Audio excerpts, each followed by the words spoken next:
Did you enjoy the movie?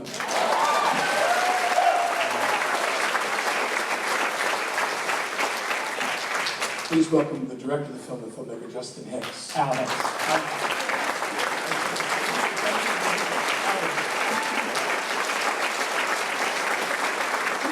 I just want to say, first of all, that I was mentioning to him backstage, I'm going, man, you gotta tell me how I get the soundtrack to this movie. Because I'm backstage like Shazamming every other note. My wife is here, she's going, what are you doing? And I'm looking at my phone, I'm Shazamming all this music. But we're gonna get to that. I want to start by asking you, now tell everybody, you're a musician. Yes. You yourself are a musician. Yeah. And this is the first film you've ever made. Yes. This is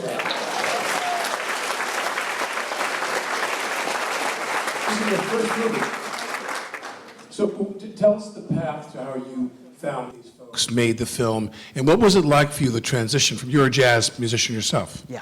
The transition from your musical career to making a film. Well, like, when I was 18, I moved to America from Australia to study drums, and I went to William Patterson, which is the college in the film, and it was you know, at the time the Aussie dollar was 50 cents to the US dollar, so I was broke, and after a year I was going to move back to Australia.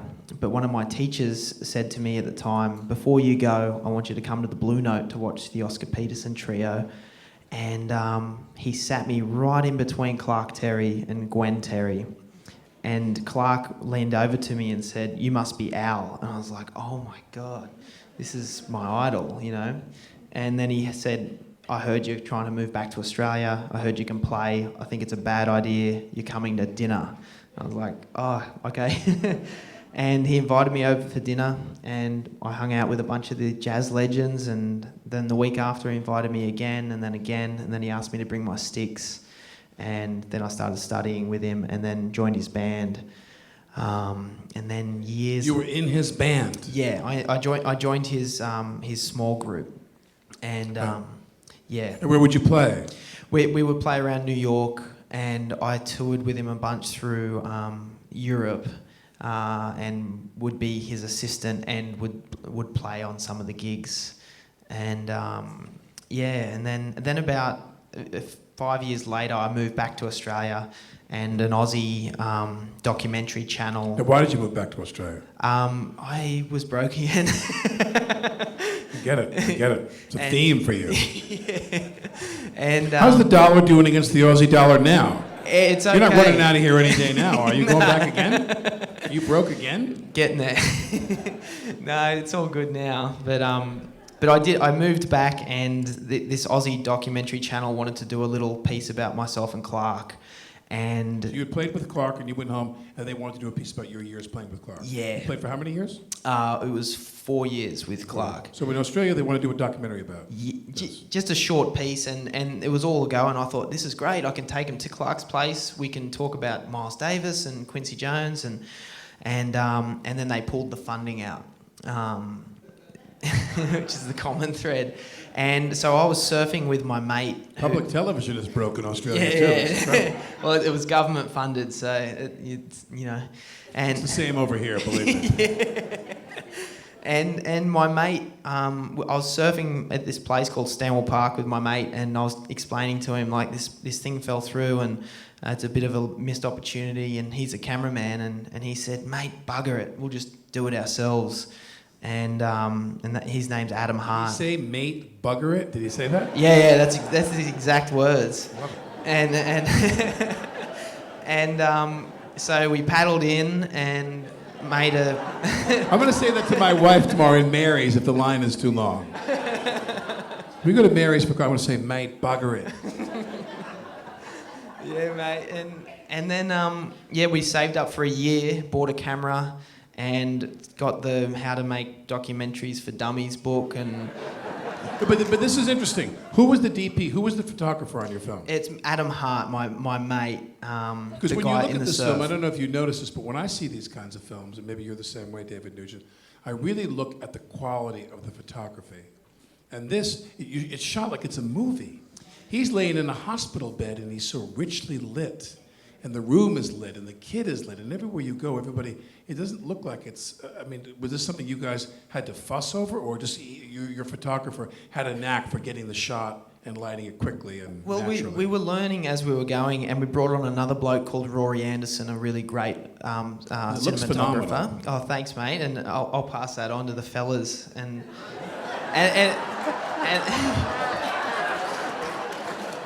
another thing about, because we were learning as we were going, it took us a while to hone in how to shoot and how to go about it, and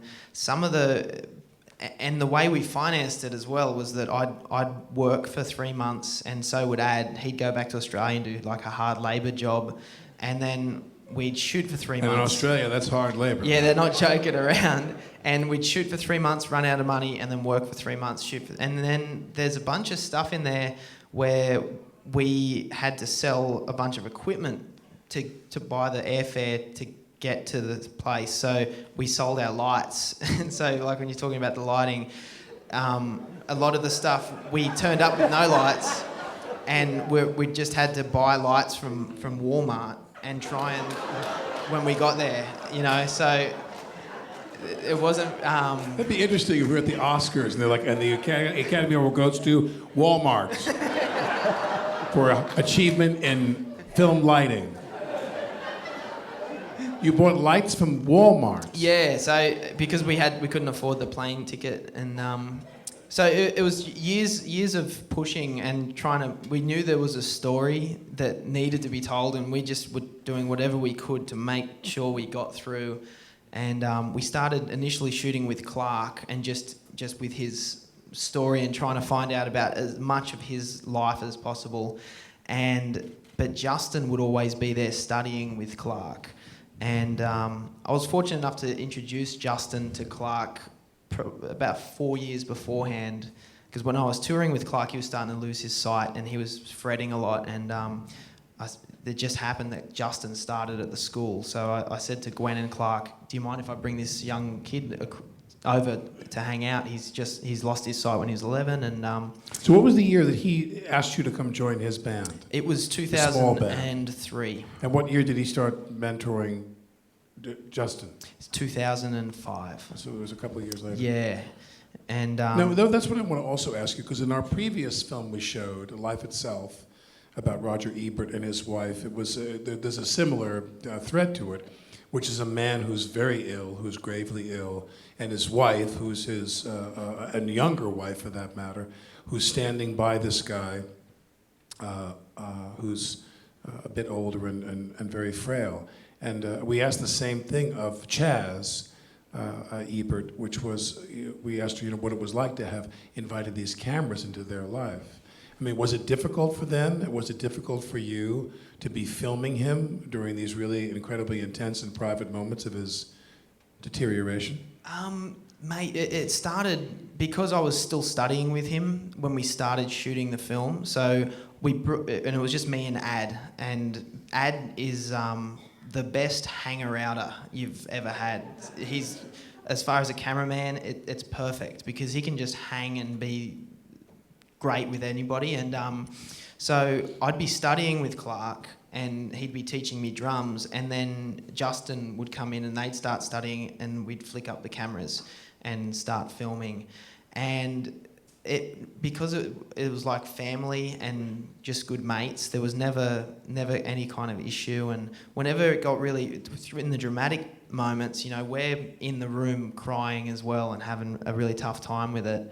And as soon as it's over, we're the first to jump in and give them a hug. And, it's just, it was really, as a student of Clark's, it's just been a way for me to just a big thank you to my teacher, for him to believe in me. And that's the whole thing for me, is to just be able to say thanks. And that's what the whole movie is.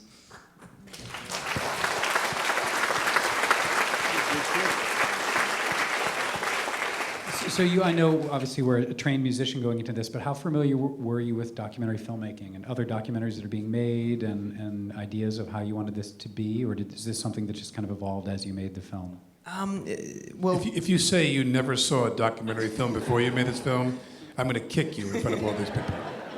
I'm a huge Pennebaker fan. I love the idea of just shooting and just letting it unfold and not getting in the way. And if you'd asked me when I was a kid coming up if I was going to make a movie, I would have just gone, "You're crazy! I'm just going to surf and play drums and that's it."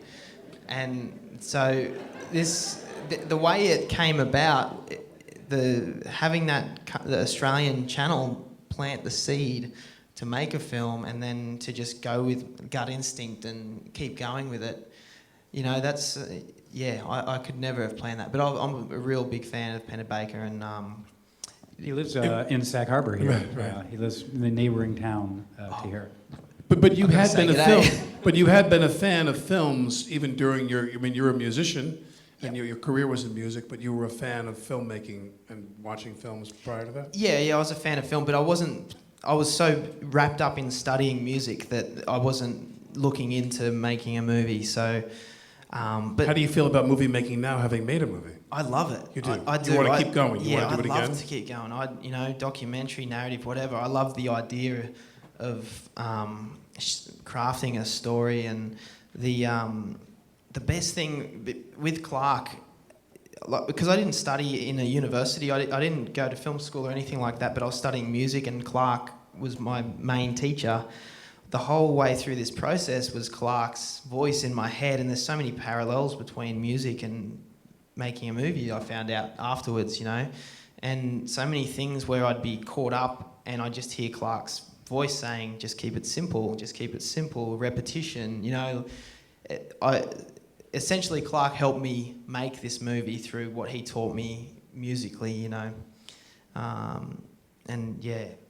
I'm waiting for my agent's going to call me and say, I want you to really kind of get back into the movie business. And I'm going to say, no, I'm going to surf and play the drums for a while. And then it'll all just come to me, you know what I mean? I'm going to surf and play the drums, and then all of the jobs will come to me. The thing about this film that is the most powerful to me, I guess obviously for many others maybe, is this idea of mentoring. You watch this film and you think of all the people in the world who have had the great benefit of someone who is a master. I mean, I don't say that word loosely. Someone who's a great master at something. Take them on and want to help them, and spend a lot of time. Not just come to a school and give a speech in front of a class and take an appearance fee and then disappear. I mean, they're really an ongoing mentoring relationship, which is so priceless. Did you get the sense that Justin really held that in his hand and appreciated what the opportunity he was given from Clark? Oh, absolutely. Yeah. Because Clark's in the jazz world, he's a giant. Yeah. And to that night at the Blue Note, if I'd just met him just then, I would tell that to my grandkids, like I met the great Clark Terry, but to have spent all those hours down the line is amazing. And I know that Justin is hanging on every word. Now, where is he now? Justin is in LA recording that album with Quincy today, actually. They're in the studio right this second. Yeah. And the when I was making the joke about, well, I wasn't joking about Shazamming the screen during the end of the movie. You say you're going to release a soundtrack album to this? Yes. Describe that for them. So we're hoping to release a 4-disc set of all the music that's in the movie. There's going to be hopefully about 40 songs. There's 87 music cues in the film, but we're going to hopefully release 40 of them. And there's part of the with putting the music together for the movie is there's when you're editing, you're just watching hundreds of hours of footage, and Clark is constantly singing. I just gave you a little taste of it, but he's constantly singing all the time. And when things get really bad with Clark, like when he's really ill, he sings twice as much. And it's crazy. He's in the hospital bed and he's singing all these songs. And so I would pick up on those songs and find a way, and I'd go, oh, he was singing But Beautiful right there. Maybe let me check that out. I'll find But Beautiful and put it in a scene, and it's perfect. And another song that I wasn't able to put in, when he was really sick, he was singing the song Don't Worry About Me all the time, just over and over, and I was trying to put it in the movie as well. He is music. And people that come to visit him say they walk away singing, and so he essentially, it's his soundtrack, because I spent so much time with him. I know his favourite songs too. There's a lot of stuff from his albums that he would listen to constantly that I've put into the movie. A great album called Clark After Dark. It was one of his favourite albums. There's a lot of tracks from that. No, I don't think it's much of a reach, and I could be totally wrong. You tell us that as the movie's going on, and you work with Clark, and you decide to make a film about Clark, and someone who's as prominent as, who's as significant as Quincy Jones comes into play. Did Jones help you finish the film and get distribution for the film? Is Jones involved with the film? Well, so Quincy, in that scene, he literally walked into the movie. He didn't know who me and Ad were, and I wonder what he was thinking too, because we're just like, you should see Ad. He's got hair down to here that's bleach blonde. Is it Ad? A-D? Yeah, Ad? Ad. So there's these two Aussie surfers, and Quincy walks in. He must have been, what's going on? But he walked in and saw what we were up to with Clark, and then he fell in love with Justin. And it wasn't until post-production that Quincy came in and said, "You guys are going to need a lot of help clearing all this music if you want to keep it in there." That's why I'm mentioning it. Yeah. And the clips as well. Yeah, so it's through his relationships. So he helped you get the clearance for a lot of the music in the clips? A lot of that. Glad he walked into that room, aren't mate, you? Yeah. Because I kept thinking I should try and go for something cheaper. Yeah. Miles Davis, that's not going to work. But I was like, bugger it, I'm going to keep it in. And I think if Quincy Jones had showed up, it would have been a lot of Clark's. It would have been all Clark's thing. Doobie, doobie, doobie, doobie, doobie, doo. But Quincy, when the minute I saw him come on screen, I thought, okay, I get it. He must have really... Because we've seen other people, like when we did Disturbing the Universe, and William Kunstler, Emily and Sarah Kunstler, his two daughters, made a film about their father, William Kunstler, the attorney. And they talked to me about the incredible difficulty they had in clearing news clips.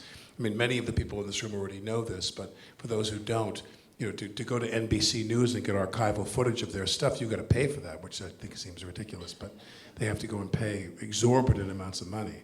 So without getting into specifics, was the budget of this something that, because I think people are interested in how films are made in that sense. One minute you're talking about Walmart lights, and you guys are doing this kind of what we used to call Paul Morrissey style. Do you know the director Paul Morrissey? Mm-hmm. Paul Morrissey was a famous director in New York who they literally would go into a building and they would case out the building. They'd go into the lobby of an apartment building. They'd look around and then they'd be like, okay, you're going to walk over here and come behind that door, and then you're going to come across here. Then they'd leave. Then they'd come back a week later in costume, and they'd run in with a camera and just shoot in the lobby of the building with no permits. And they did it in stores, they did it in front of Bloomingdale's, and they did it in restaurants, and they did this guerrilla style where they just poached and stole shots apparently all the time. And you didn't do that, did you? No. Okay. But when Jones shows up, does everything kind of lifts up a bit? Well, one of the things with Clark is that he's never charged anybody for a lesson in his whole life, and he's a constant. He's like the teacher's teacher. That's what in the jazz community. That's what they call him. And so, as soon as people found out that we were doing something about Clark, we got so much support. A lot of donated time, so much donated time,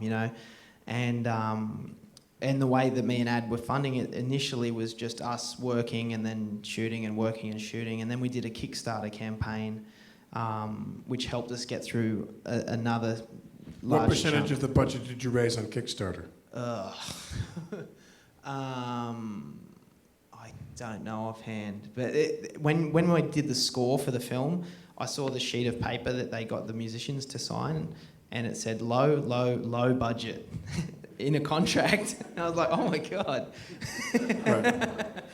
But yeah, it was definitely so much donated time. But then you get to post-production and it's very expensive. So we did get some investment, and but we were able to skimp by across the board to get this done, because majority of the filming had been done before Quincy came into the film. Do you have any idea what you're going to do next? Well, I'm going to keep working with this for the next 6 months and try and get as many people to hear about Clark's story. And I like I said, I love the idea of documentary, and if I found another subject that was as compelling, I think I'd dive in. And I'm also interested in the narrative world as well. I really enjoyed it, and it was a bit of a discovery for me. And yeah, and one thing that I really learnt from the whole process is something that Clark taught me in the beginning, was how to put together a band, and how important that is. He would always drill that into me, that you've got to surround yourself with the best people, because it's going to make you sound better, essentially. And so I carried that with me through this whole process of trying to make sure that the best people are involved. And we got a great producer, a woman called Paula Dupree-Pesman, and she came on board, a really great mixer and amazing editor. Or any of your film people here today? Nobody's from the film? No, it's just me solo today. But Paula actually worked... Did they all go home to Australia because they're broke? Yeah. Paula produced The Cove, right? She Which was the very first film we ever did in the series. And she was Chris Columbus's, your mate's. She was his producer for many years. So, and she's just so warm and so... another mentoring situation, because I think I'm her third first-time director that she's worked with, which takes a lot, because you don't know much, and you're making a lot of mistakes along the way, and having somebody guide you like that is amazing. Where do you live now? You said in Boulder? I'm in Boulder, Colorado, but I've got to get coastal soon. You do? Yeah. You think you do? For work? Yeah, for work, but yeah. You don't have are you cutting? Are you doing any work? Do you do any work in Boulder or no? We're doing the trailer at the moment, finishing up the trailer for the film, and I'll probably be either moving out to New York or to LA pretty soon. Yeah. Do you know when it's going to be released? Did you sell it? Yeah, Radius, the Weinstein company, picked up the distribution when we were at Tribeca, which is just great, because there's going to be a big educational component with this as well, and that's Clark's kind of dream behind this whole thing, is to have it go into schools, not only jazz and music schools, but for high schools as well. Right. So we're wrapped. They're such great people, and Radius also distributed 20 Feet from Stardom, which we did last year, which was really a great documentary. We have some time for some questions from the audience. Do we have we have a mic here. We have the lights come up. See how magical it is. These lights are from Walmart, by the way. The nicest lights they had at Walmart. Anyone? Do we have a question from anybody over here? Down this way? Don't be shy. Right here, this gentleman in the front. And are you next, sir? Did you have your hand up? He's next. Here we go. I guess his Clark's vision is very poor, but has he seen the film? Yes, he has. So he's still alive? Yes, Clark. I mean, I want to just make that clear for people who you watch this and you're all like waiting for that fade in. And you're like, your heart's in your mouth, you're like waiting for that denouement there. He's alive. Yeah, I just spoke to him, like just outside, and he's seen the film. I've shown it to him about 10 times now, and he has a segment, I think, on his right eye that he can see a little bit, and I hold an iPad right up to his eye, and he puts headphones on, and he just sings through the whole, because it's like the soundtrack to his life, all those tunes. So and he's got students flying in from all over the world, and that come to study with him all the time. And then there's Gwen, like one of the strongest women that I've ever met, and so they've managed. She gives him 24-hour care, and it's a tough thing to do, to keep him home so that he can continue teaching. And I've never seen anything quite like it. He gets so energized by it. You, sir. And then we're going to come over here. That was going to be my question, but because I wanted to know how Clark felt about the movie too. But instead, I'll just ask, maybe what do you think is the big takeaway that you'd like people to get out of the movie? Well, Alec mentions it just before, the idea of mentoring, and when I first set out to do it, I didn't want to make a Talking Heads documentary about jazz. I was really hopeful that I'd be able to find some sort of story that incorporated Clark's gift of mentoring, and the idea that it's such a bummer in when people are elevated artistically elevated, but they don't pass it on. You know, they just keep it for themselves and then they die, you know. So I was hoping that something like this would be able to inspire people to even think about the little things that they know and know pretty well or very well, and how they can pass it on, you know. That was the main theme. And also the idea of finding your own voice, you know. That's studying jazz, that's always, I was struggling with it, and I was learning that from Clark. And whether or not I found it musically, I was going through that realm, and I was hoping to make that a big theme in the movie. And the people that Clark's touched so well musically is like, a lot of them have the most definitive voices in jazz, and they don't sound like Clark, they sound like themselves. So there's a secret to that I was hoping to understand a bit better. So hopefully that came through.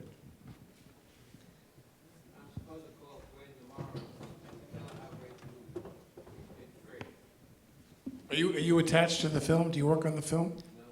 You know Gwen? I know Clark for 50 years. Are you in the music business? What company were you with? What label? Your own jazz label. Great. Oh, fantastic. She'll be happy to hear that, mate. That's one of the best things, is that people are starting to reach out to the family that have not been connected for a while, and let Clark and Gwen know that they saw the movie. And Gwen, she got a blog post where you can post to his website, and she reads them out to him every night, and it's... We have one in the back. We'll take a couple more. We have one in the back there in the corner. Stand up, sir. If we won't wait for it. Go ahead and shout it out.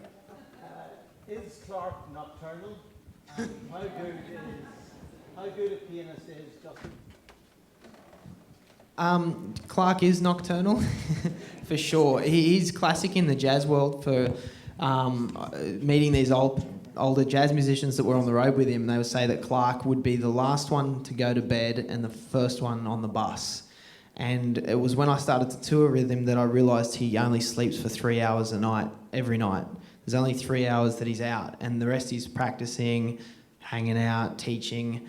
So yeah, that's a definite thing. And Justin, yeah, well, it's up to everybody's opinion how Justin is as a pianist. Clark, as you know, Clark's feelings towards Justin and Quincy as well. And Clark's told me many a time that he's due to be one of the greats. Justin would hate me saying that, so you know how Justin is now, don't you? So it's funny because in the work I've done, I met Quincy Jones once in Los Angeles, and I was amazed. I will never forget as long as I live, for a guy who was, or I should say is who he is, and had the career that he had. And I met her, and you could not have met a nicer, warmer, more supportive. I mean, he was like one of the most amazing people I've ever met in my entire life. He was like, you know, hey man, what are you doing? And it was no attitude. This guy's like a god in the movie business and in the music business, and he was such a sweet, kind, generous man. I was kind of stunned when I met him. Do we have any more questions? One more time for one more. Anybody? Right here. Yes, the lady with your. Let's have a woman. Are there two women there? Then we're gonna have two women ask questions. Two of them. So you go first. The one on the left, on my left. Stand up and speak up, ma'am. Didn't Kenny Baker do Give Me Shelter? No, that was Maisels. That was the Maisels. Albert Maysles, yeah. Well, it was just, I was just going to mention, because the Hamptons, they're screening that at the Hampton Film Festival in April. Oh, great. Well, it's going to give me shelter at Marcus, yeah. And then the lady next to you. Yes. How did you come up with the title, and at what point did you title the film? Well, Clark, there's a whole thing that I couldn't fit into the movie, and it's Clark with postcards and writing to students. He's done it since the 40s. He did it with Miles Davis, he did it with Quincy Jones, Art Farmer, Clifford Brown. All these guys have letters of support from Clark. And he would write these postcards while he was touring. And Gwen says that he had his trumpets and another bag of stationery and would just constantly write to students all over the world. And it didn't have to be the top guys. All these young kids, like 6-year-old kids that were learning the trumpet, would get, they'd meet him in St. Louis, and then he'd go to Paris and send them a postcard that says, "Keep practicing, I think you're going to be one of the greatest. Keep on keeping on." And he'd always sign it at the bottom of these postcards, and I loved that. And when that's what we just titled the movie, and that really drove the vibe. And then there's that moment in the film where Clark gives essentially a farewell postcard to Justin, and because, you know, we were all... we weren't sure if Clark was going to make it. Clark wasn't sure if he was going to make it, and that was the last time he was going to see Justin, and it was a really tough night. And that's the last thing he said to him, and I was like, man, you couldn't... Yeah. So, and Clark released his book. If you guys are interested in Clark's life, him and Gwen wrote a book together, and that's what they were working on at the beginning of the movie. And it just came out, and if you want to get gritty with Clark Terry, there's his autobiography is an amazing thing, and it just came out. I do love, by the way, just to do this, I got two quick things I want to say. One is that I do love, by the way, that you have Clark Terry, and because he's frail a lot of the time, you have subtitles for you to be able to read what he's saying. And there's something to me, I wish I was on the set of the film to hear you talking to Clark Terry. I mean, this guy with his Australian accent. Clark, I was thinking maybe you, and Clark, yes, and I would love to have seen who was doing the interpreting between the two of you during the shooting of that film. But I do want to say that, I mean, to me, the reason we do this film festival, David and I, this is what year we're doing this now? This is the 6th year of the This is SummerDocs the 6th program. year that we did the SummerDocs Festival, and David and I, thank you. And we, love documentary film, and this process begins in January when David goes to the Sundance Film Festival, and a lot of the great docs that come out are launched then, and the word gets out of certain films you want to have, and we do this because, I mean, I know that every film has its place. I mean, every film is a form of entertainment that has its audience, and but you give people enough money to make a film that you could use to build a school. And you give people the budget of a film that they could use to build a school, and they make Transformers. And then you give people the money, where this guy's doing Kickstarter, and he's doing this. I mean, and to me, this is what it's all about in the movie business. This is what it's all about. Is that effort. That really, really great effort to fight and fight and fight and work and work and work to get the film done. We have 2 more films. We're halfway through, unfortunately, our summer, and we have Rory Kennedy's film. Rory's coming back. We had Rory here before with her biography of her mother, Ethel Kennedy. We showed Ethel here, which was on HBO. We're going to do Last Days of Vietnam, and then our last film. You tell them about the last film we have near the Labor Day weekend. Well, it's called The Overnighters. It's actually a very difficult film to encapsulate in a sentence or two, so thanks for throwing it my way. It chronicles a town in North Dakota who is in the middle of the boom of people who are fracking to get natural gas out there, and it deals with how this town deals with a huge influx of young men who come for a second chance in life to work in the the oil fields or whatever you call them out there, and how it Gas affects the community, the fields. gas fields. But it's really about a lot more than that. It's really The fascinating. Overnighters. Now, who's the filmmaker? His name is Jesse Moss. He'll be coming in from San Francisco. He's We have Rory coming. What's the date of Rory's film? that is August 16th, and the Overnighters is August 29th. And which what is is the guy's name who's coming with it? Jesse Moss is coming with the. With Stu Rory. Harrington is coming Stuart with Last Harrington. Days. In Rory's film, which is about the evacuation of Saigon in 1975 at the end of the Vietnam War, a man who's an officer in the Marines, I think it was, in charge of the whole compound, the U.S. Embassy in Saigon. I mean, this story is so heart-wrenching, and this movie is unbelievable. And then the guy who's the protagonist of the film, who's the central figure of the film, he's coming with Rory to come and speak to us, so he'll be here. So I just want to say thank you so much for coming. Thank you, mate. Cheers. Really, you made a great movie. Cheers, thank You made you. a great movie, and thank you all for coming. We'll see Thanks, you. everybody. Thank you.